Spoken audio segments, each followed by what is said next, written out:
जगन्नाथ सरकार जी को जिताने के लिए पूरा शांतिपुर आज सड़कों पर आया।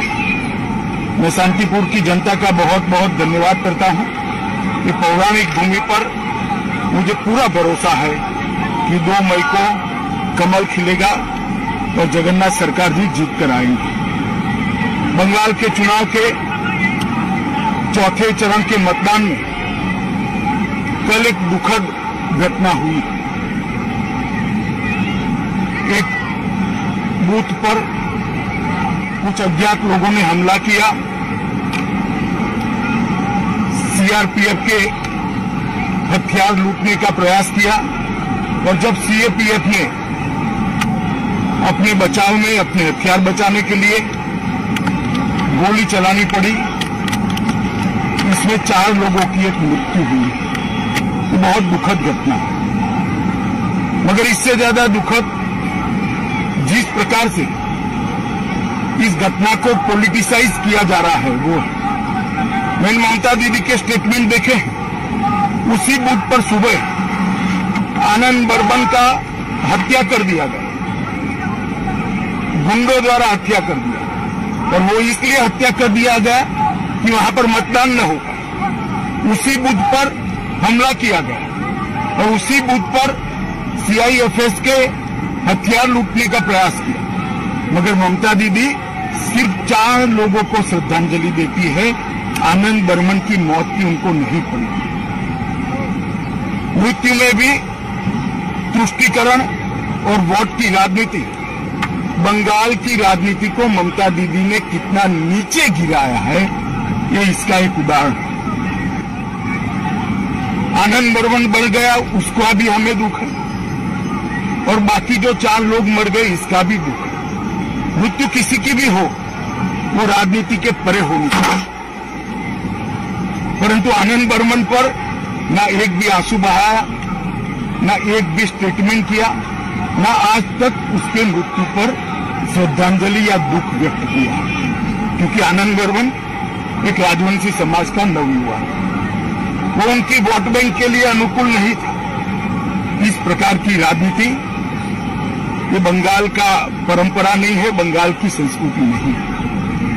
और उसी शीतलकुची सीट पर ममता दीदी ने कुछ ही दिन पहले भाषण किया था कि सीआईएफएस सीएपीएफ वाले आए तो उनको घेर लो, उन पर हमला करो। मैं पूछना चाहता हूं ममता दीदी को, एक शार्प सवाल पूछना चाहता हूं कि क्या आपका वो भाषण वो 4 लोगों के मृत्यु के लिए जिम्मेदार नहीं है क्या? अगर आप वो भाषण न करती कि 4 युवा सीआरपीएफ पर हमला करने का हिम्मत करते क्या? आपने उनको उकसाकर एक गोलीबारी का कारण दिया। मैं मानता हूं कि ममता दीदी के पास अभी भी समय है। जो 5वां युवा मर गया है उसको भी श्रद्धांजलि दें, उसकी भी बात करें, और बंगाल की जनता को इसके लिए, ये जो उन्होंने भाषण किया इसके लिए बंगाल की जनता के समक्ष माफी मांगे। और साथ में मैं बंगाल की जनता को विनती भी करना चाहता हूं, ये एक घटना छोड़कर बाय एंड लार्ज बंगाल का चुनाव शांतिपूर्ण ढंग से हुआ है। हालांकि कुछ भारतीय जनता पार्टी के कार्यकर्ता चुनाव के दौरान भी 5 से ज्यादा कार्यकर्ता मार दिए गए, इसके लिए भी ममता दीदी कुछ नहीं बोली। परंतु बंगाल का चुनाव शांतिपूर्ण हो रहा है, वो बंगाल में एक नई शुरुआत। पहले कम्युनिस्ट और फिर तृणमूल कांग्रेस राजनीतिक हिंसा को बढ़ावा दिया है। बंगाल इससे बाहर आ रहा है। बंगाल की जनता को मेरा करबद्ध निवेदन है, बाकी के 4 चुनाव में भी शांतिपूर्ण ढंग से लोकतंत्र के उत्सव को मनाएं, चुनाव करें, अपनी पसंदीदा प्रत्याशी को जिताएं और बंगाल के अंदर शांतिपूर्ण चुनाव का एक नया इतिहास सर्जने का काम करें। साथ में मैं बंगाल की जनता को ये भी वादा करना चाहता हूं कि 2 मई के बाद जब भारतीय जनता पार्टी की सरकार यहां मोदी जी के नेतृत्व में बनेगी, कि चुनावी हिंसा, राजनीतिक हिंसा हमेशा के लिए बंगाल को छोड़कर चली जाएगी। क्योंकि राजनीति हिंसा करने वाले लोगों को आप निश्चित रूप से परास्त करने वाले हैं।